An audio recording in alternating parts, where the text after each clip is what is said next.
Flo's here as well. She liked the idea of Scooterino, but she's going to talk about the world newspapers as well. We can start in the States, aren't we, Flo? Protests being held in South Carolina over the fatal shooting of the unarmed black man as he ran away from a white police officer. That's right. That was Officer Michael Slager. He was charged with murder and fired after a video emerged of him shooting a 50-year-old named Walter Scott multiple times in the back after a traffic stop turned into an altercation. Lots of focus on this particular video. This is a video that we've been showing here on France 24. You can see this article in the New York Times talking about how this video has reignited the debate on police tactics in the United States, because originally the police officer lied about what happened. He said that he feared for his life. There was a scuffle over his taser gun, but when you look at the video, it tells a very different story. You can see the police officer firing 8 times once Walter Scott is at a significant distance from him. So this video is really getting a lot of attention. And in fact, Slate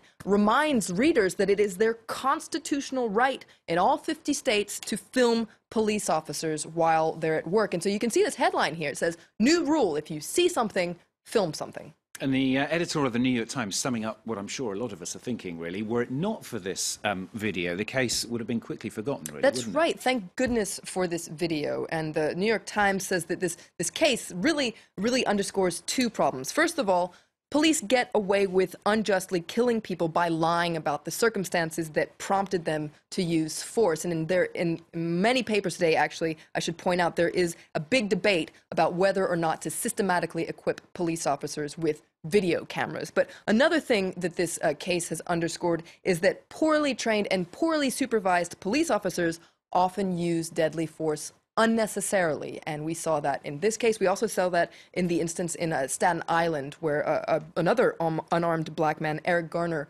was choked to death by police officers who were trying to arrest him for illegally selling cigarettes. Now, a cartoon in the Washington Post echoes this criticism of unnecessary police brutality. What you can see here is a police officer. It's kind of a screen grab from this video. You can see the police saying, "He doesn't have his hands up, so I'm going to shoot him." Now, this is a reference to yet another case where a white police officer killed a black man. This was in Ferguson, Missouri. We've been talking about it for months now. Now, the man, Michael Brown, allegedly had his hands up when he was shot. But what you can see in this cartoon is not only that he doesn't have his hands up, but on the bottom there, it says if you run the video backwards, he's charging the officer.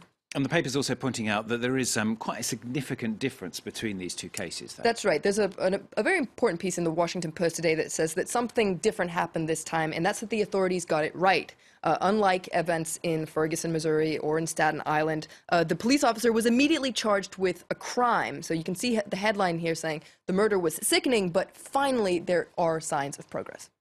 Going to move on to a completely different story for you now. The Indian Prime Minister, Narendra Modi. He's arriving here in Paris today, in fact, for a 3-day visit, a visit that's getting a lot of attention in the French papers. That's right. It's a very business-oriented trip for Narendra Modi. He's expected to touch on some touchy subjects, like the much-delayed Rafale fighter jet contract. Now, no deal is expected, but there will be talks, and he actually talks about it in an interview with Le Figaro. Now, you have to keep in mind that Le Figaro is owned by Serge Dassault, and Serge Dassault also owns Dassault Aviation, and Dassault Aviation makes the Rafale, so they're very interested in this deal. He says that the Rafale question is still under discussion, but like nuclear cooperation on defense is a key element in our relationship with France. And the Indian paper's also full of this, aren't they? Absolutely. The Hindu, in an opinion piece today, says it would be nice if France and India moved beyond the Rafale deal stalemate. If so, they could achieve a lot in other areas like nuclear technology, regional cooperation, and climate talks. And we're going to end on a lighter story. The NFL, the National Football League, of course, American football, that is,